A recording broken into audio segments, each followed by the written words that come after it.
pienses que es la rabia. Julia Esquivel, escritora y poetisa comprometida con la justicia y la paz en Guatemala y el mundo.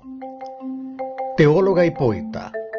Su poesía, influenciada por la teología de la liberación, se basa en la activa comunión entre la Iglesia Católica y los pobres. Por eso, siempre trabajó con organizaciones de derechos humanos. Y como ella misma dijo en su poesía, no era una mujer poseída, sino una mujer con un corazón humano. Yo no soy una posesa, no soy una loca poseída por una idea fija. Soy solo una mujer con un corazón humano. Soy solo una rebelde frente a la fría y calculada corrección del funcionario. Julia escribió extensamente sobre la necesidad de liberación que los pueblos latinoamericanos tienen. En su poesía hace un llamado a la conciencia y nos hace reflexionar sobre las necesidades de los pueblos oprimidos por sistemas políticos y religiosos injustos. Yo trabajé en San Pedro de Antioquia en los años 70. Todo lo que pasa por acá me despierta mucho interés. ¡Que viva la tuya! ¡Que viva! Por eso, Luis Cardosa y Aragón, en la presentación de Florecerás Guatemala, escribió esto sobre la autora. Pensé que no había escrito sino un solo poema. Un mismo poema en donde la oigo sollozar su plegaria, estremecida de espanto y furia santa. Veo que llora, que la estrujante tragedia de Guatemala nunca la olvida. Julia es testigo de esa tragedia y es ejemplo de fidelidad, de lealtad y bondad. Julia nos ha enseñado a llevar nuestra tierra en el corazón. La poesía de Julia Esquivel nos trae las lágrimas, la sangre derramada y toda la agonía de Guatemala. Pero más que dolor y muerte, su mensaje también nos trae vida y esperanza. Por eso dijo: en lo más oscuro y sórdido, en lo más hostil y áspero, en lo más corrupto y asqueante, allí obras tú. Por eso, tu Hijo bajó a los infiernos para transformar lo que no es y para depurar lo que cree que es. Esto es esperanza. By the rivers of Babylon, there we sat down. Yeah, we wept when we remembered Zion.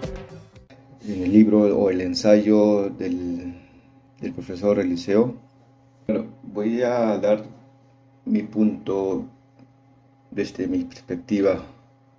El libro comienza con un llamado de urgencia, a gritos, un llamado de urgencia, a reconocer el poder del lenguaje en la configuración de la realidad y a responder con una ética de la hospitalidad en un mundo marcado por la exclusión y la desigualdad. Creo que uno de los puntos más poderosos de este análisis es cómo la migración semántica se ha utilizado para justificar estructuras de opresión. En el siglo XXI vemos constantemente el uso de términos como ilegales, crisis migratorias o invasión, y crea una narrativa de miedo. que deshumaniza a los migrantes y justifica políticas restrictivas. En contraste, términos como personas en movilidad, refugiados o hospitalidad, y puede cambiar la manera en que entendemos el fenómeno migratorio.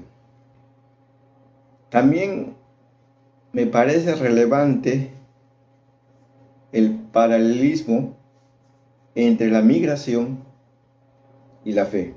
En el cristianismo vemos personajes en la Biblia como Jesús que fueron migrantes. Y en la Biblia hay historias de desplazamientos. Abraham, José, hasta propio Moisés con el pueblo de Israel migraron. Sin embargo, muchas iglesias hoy han sido cómplices de rechazos al extranjero, alineándose más con discursos de exclusión que con el mandato bíblico. Hay un mandato bíblico clave para todo cristiano: es amar al prójimo. Para mí, esto muestra una gran contradicción entre la fe y la praxis, algo que urge revisar dentro de las iglesias modernas del siglo XXI. No hay amor al prójimo. Y otro aspecto clave de la idea de la hospitalidad como resistencia en un mundo donde los nacionalismos están en ascenso y el miedo al extranjero se usa como herramienta política. Practicar la hospitalidad es un acto radical, es una manera de desafiar el sistema y afirmar la dignidad humana no está determinada por fronteras o documentos legales. Nosotros cuando vayamos al cielo no vamos a presentar nuestro pasaporte, vamos a migrar también nosotros y vamos a hablar un solo lenguaje, el lenguaje del amor. Creo que este ensayo me desafía a reflexionar sobre cómo participamos en la construcción de narrativas sobre la migración y a preguntarnos a nosotros si nuestra respuesta es de exclusión o de acogida como cristianos y como seres humanos. Creo que el llamado es claro, de urgencia, y debemos trabajar por un mundo donde la hospitalidad y la justicia sean más importantes que el miedo y la discriminación. Gracias. Carry us away in captivity, required from us a song. Now how shall we sing the Lord's song in a strange land? El hambre no es solo la falta de comida, es el resultado de un sistema injusto de corrupción y desigualdad.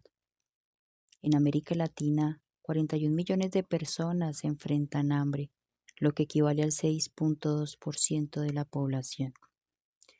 Mientras tanto, toneladas de alimentos se desperdician o quedan en manos de unos pocos.